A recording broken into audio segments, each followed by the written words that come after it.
What's good, boys? Jamie here. It's been a while, right? It's been a while. I haven't posted on YouTube in a long time. TikTok, like a year. Twitter, I don't know. I just read through Twitter, right? I've been MIA, and I apologize. I miss being in front of the camera. I miss posting. I miss, updating. But that's why I'm here, okay? My next update, okay? Throughout the whole time that I was posting Etsy videos and dropshipping videos, I was essentially saying use Etsy as a cash flow tool to build a business. Use it to do some agency or go over to Shopify and build sustainability and build longevity, because Etsy was great for cash flow and other businesses secured you. And now that is essentially what I've gone and done. Okay, I went out and I did what I told you guys to do. So I'm on day 94. I'm working with the boys. It's not just me, it's me and the boys. We're on day 94 of building a brand on Shopify, which is dropshipping, which we're holding supply and whatnot. And we've done $550K in sales in 94 days. And that sounds pretty good. We still understand that we are absolutely small fry, but let me break it down. September, when we started, was an extremely fun month. We didn't make much money on the store, but the lessons we learned were invaluable. October was up, down. We never knew whether we were going to be in green. We never knew if we were going to be in red. We were struggling to find that, that sustainability, that, what's the right word for it? That consistency, right? I don't know why I forgot that word, but that's what we were building in October. And November, we just had all green days, right? And now we're in December 9th. It's been all green days. The store's averaging like a 26-27% net margin. Today, it's like 36-37% net margin. It's 1:30 p.m. We normally get our crazy influx in the evening. Looking forward to that. And it's just been a whirlwind, very fun journey, because it's been great. Because as I said at the start, the whole ethos we pushed was Etsy's great cash flow. Use the money you make from Etsy to go to other things. It sprouted off into a lot of crypto boys, a lot of people in the crypto space from the Etsy earnings, a lot of people doing Shopify, a lot of people building cool brands, a lot of people building agencies, and it's really cool to see, because money is the tool, right? And I probably sprouted some screenshots of our revenue on this. I'm going to try and edit myself, make it a little bit cool. But there's been a lot of learnings and a lot of lessons in these 94 days, right? The main thing that we do is, when we are building a brand, we have to understand that we're not doing this for quick cash. We're not doing this for hypey products. We're not doing this for Q4 only products. We want evergreen year round. They're going year after year. It's going to be bigger and bigger and bigger numbers. We're looking for 7 to 8 figure exits only. Otherwise, what's the point? Okay. When we were in Etsy, you were just a feather in the wind, hoping that you wouldn't wake up to one day in your store being banned, right? That was what everyone dreaded. And you had no control. You had no exit. You had no out. It was, do you want to still run? Run. Do you not? Close it. Right? There was no being able to sell it off and make good money on the exit.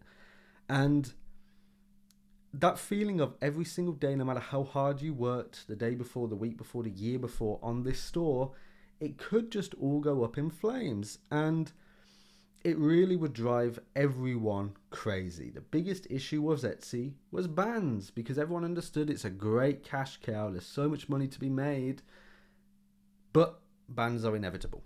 Okay? Now, I'm so glad that I'm able to here to show you that, transitional skills. People kept saying that Etsy was such a dead thing for learning skills, and dropshipping is so easy and this and that. And you might laugh, sure. I think dropshipping is one of the hardest business models in the world. Okay. Now I can talk about this because I'm not trying to sell you anything. I'm not pushing you anywhere to try and get money out of you. I'm just here sprouting into a mic that weighs a lot more than you'd think. But it is so hard because everything has to work right. Right. So where do you start with dropshipping? Well, you have to find a product. Sounds simple, but there's like 10 different outs on how to find this product. You can go here, here, here, here, look. Then you have to validate the product. And again, it requires money. It requires ad knowledge. It requires creativity. It requires design work. It requires editing, right? And now you've done this, and you don't even know if it's going to work. Then you need the site and design the site to put it on. And your site could be absolutely crap, right? Everything has to work. So you need all these skills. Plus you need your logistical knowledge, your copywriting knowledge. You need support staff. You need technical knowledge. Right? You need it all. And then for all of that to be in place, it has to work. So anyone that's doing big numbers, sustainably and consistency on a single store in e-com, you really have to respect, because they have the SOPs and the systems and the strategies in place to maintain it. And it's not easy, right? I'm sick of all these people that they say you can do Shopify dropshipping with $1,000. No, you can't, right? The great thing about Etsy and why we were able to push Etsy so hard at the beginning and everyone loved it was completely free. You didn't have to pay to open your store. You didn't have to pay for ads, right? You didn't even need the tech at the start. You didn't need the setup. Now, okay, things have changed. It's a lot more difficult, but you didn't need that. Whereas when you're in Shopify, you could do like, okay, you've got a K, you've got £1,000 or dollars to spend. So you set up the site, you get the domain, you get a system set up. Okay, let's just say that's $40 to get it all done. And you need the product. So you're probably going to buy some software to help you find the product. Honestly, no need, but you probably will. So there's like another $50. So let's just say you send $100 out of that, $1,000 just to get started on your first product. Then you're going to get the tech, you're going to get the ads set up, the creatives, you're going to have to find that, edit, blah, blah, blah. Before you've even found a winning product, you've put like $200 in, and now you're probably spending $100 a day on ads. Any less, it's not worth it. There's just no point. You know, you want to spend like $100, $200 a day on your ad budget for testing. And then you're going to flop, and you're going to flop, and you're going to flop, and you're going to flop again, and probably again. And you may have found a winner on your last one. You may have got a few sales, okay? But you spent your money on ads. Now you've got to pay fulfillment costs, and the money coming out isn't covering much, right? It's maybe breaking you even. So you're not making any money, and then you've got to find more money to fund it.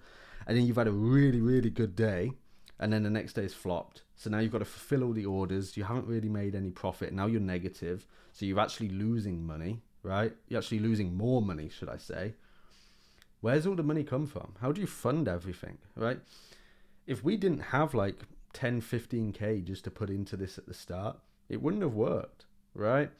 And then the other thing too is people are pushing like 12 to 15,000 euro courses to people. People are talking about taking loans and remortgaging houses and all this nonsense to get a Shopify course.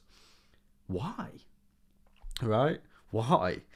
I can understand going down that route when you have something, when you actually have, here's a bit of gold, I want to polish it, right? But to get started, it's nonsense. It's best to go out there and just learn everything yourself, right? Because it's much more fun, it's much more rewarding, and doing a task is a lot easier than being told how to do it. Going in, figuring out and understanding why you're doing it, you will always learn, terrible English coming, but you'll always learn better doing that than being told, go do this, go do that, go do that, right? People like send product sheets off to people, and then it's like, yes, no, maybe test this product, no, right? They come back and they tell you don't do this, but it's like, why shouldn't I test this? I thought it was pretty good, so how do I now know what to avoid? Okay, so there's so many lessons in ecom. Even today we're understanding that when we're launching and testing these ads, you constantly just want to be putting in more creatives, more angles, right? Just so many different layouts to get things done, to understand fully, is this product a flop or is it going to work? Because every product that you test, you want to be 100% certain in yourself that you think this can work. You think there is potential in this product. You've set up a great website, you've got everything in place, and now you want to be sure that your ads are not the reason it's going to flop. So you want to have the best testing ad strategy there is. And again, this just adds to why dropshipping is one of the hardest models. Don't watch this video and think you can start with like $100 or something. If anything, I'm kind of at the point where just don't dropship, right? Go do something else, because you're probably going to find better success in that. I have nothing to sell you guys anymore. I was always pretty damn authentic with Etsy and what can happen on there, because it was just what happened with us. But you are much more likely to succeed if you go and try and do some kind of B2B business work, get smaller retainers, get some kind of work in, use that money, and then fund some ecom project, if it even is worth it at that point. But I absolutely love ecom. I've been in ecom for like 8 years now. We got into Etsy in 2020.